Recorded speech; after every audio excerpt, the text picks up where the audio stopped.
Praise the Lord. സ്നേഹമുള്ളവരെ, ഇന്ന് നാം വിചിന്തനം ചെയ്യുന്ന തിരുവചനം 1 പത്രോസ് 5:6 കർത്താവ് നമ്മുടെ കാര്യത്തിൽ ശ്രദ്ധാലുവാണ്. തിരുവചനം പറയുന്നു, ദൈവത്തിൻ്റെ ശക്തമായ കരത്തിൻ കീഴിൽ താഴ്മയോടെ നിൽക്കുവിൻ. അവിടുന്ന് തക്ക സമയത്ത് നിങ്ങളെ ഉയർത്തിക്കൊള്ളും. നിങ്ങളുടെ ഉത്കണ്ഠകളെല്ലാം അവിടുത്തെ ഏൽപ്പിക്കുവിൻ. അവിടുന്ന് നിങ്ങളുടെ കാര്യത്തിൽ ശ്രദ്ധാലുവാണ്. നാം എല്ലാവരും പല വിധത്തിൽ ആകുലരും ദുഃഖിതരും ഉത്കണ്ഠാകുലരുമാണ്. പല വിധത്തിലുള്ള പ്രതിസന്ധികളിലൂടെയാണ് നാം എല്ലാവരും കടന്നു പോകുന്നത്.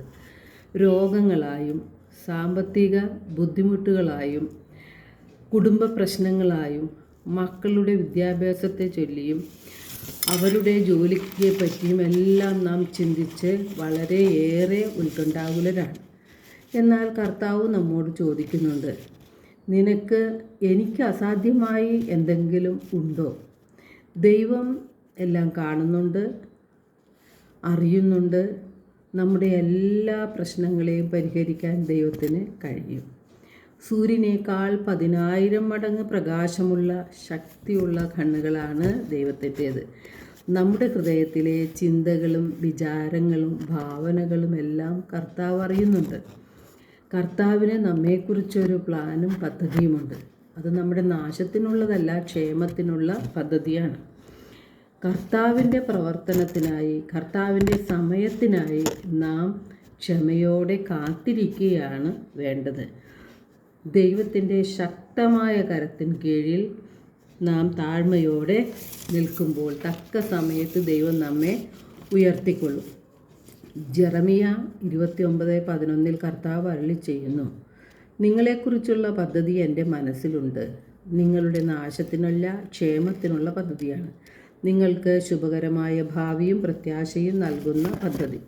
നമ്മുടെ ജീവിതത്തിലെ വ്യത്യസ്തങ്ങളായ അനുഭവങ്ങളും സാഹചര്യങ്ങളും നമ്മൾ കർത്താവിനെ അന്വേഷിക്കുവാനും കർത്താവിങ്കിലേക്ക് മടങ്ങി വരുവാനും പ്രാർത്ഥിക്കുവാനും ഒക്കെ വേണ്ടിയുള്ളതാണ്. രക്ഷിക്കാൻ കഴിയാത്ത വിധം കർത്താവിൻ്റെ കരം കുറുകിപ്പോയിട്ടില്ല.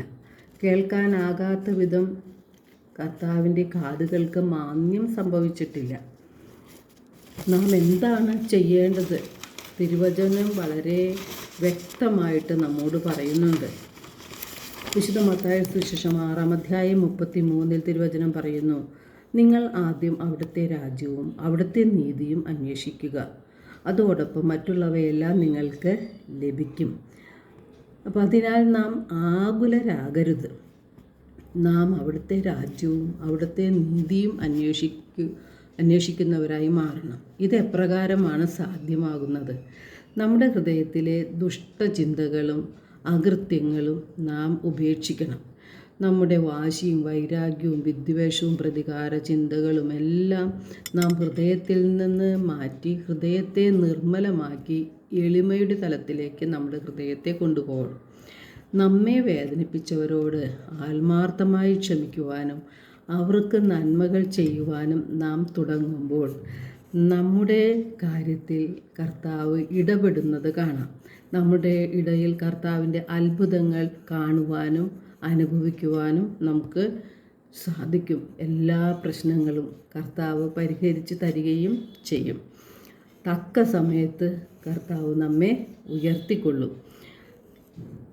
നാം കർത്താവിലാണ് ആശ്രയിക്കേണ്ടത്, നമ്മിലല്ല ആശ്രയം വയ്ക്കേണ്ടത്. നാം കർത്താവിൽ ആശ്രയിച്ചുകൊണ്ട് കർത്താവിൻ്റെ ഹിതം നിറവേറ്റി ഈ ഭൂമിയിൽ ജീവിക്കുമ്പോൾ, ശത്രുക്കളോട് ക്ഷമിക്കുമ്പോൾ, സഹോദരങ്ങളെ സ്നേഹിക്കുമ്പോൾ, നന്മകൾ ചെയ്തുകൊണ്ട് മുന്നോട്ട് പോകുമ്പോൾ കർത്താവിൻ്റെ അത്ഭുത പ്രവർത്തികൾ നമ്മുടെ ജീവിതത്തെ മാറ്റിമറിക്കുന്നത് കാണാൻ സാധിക്കും.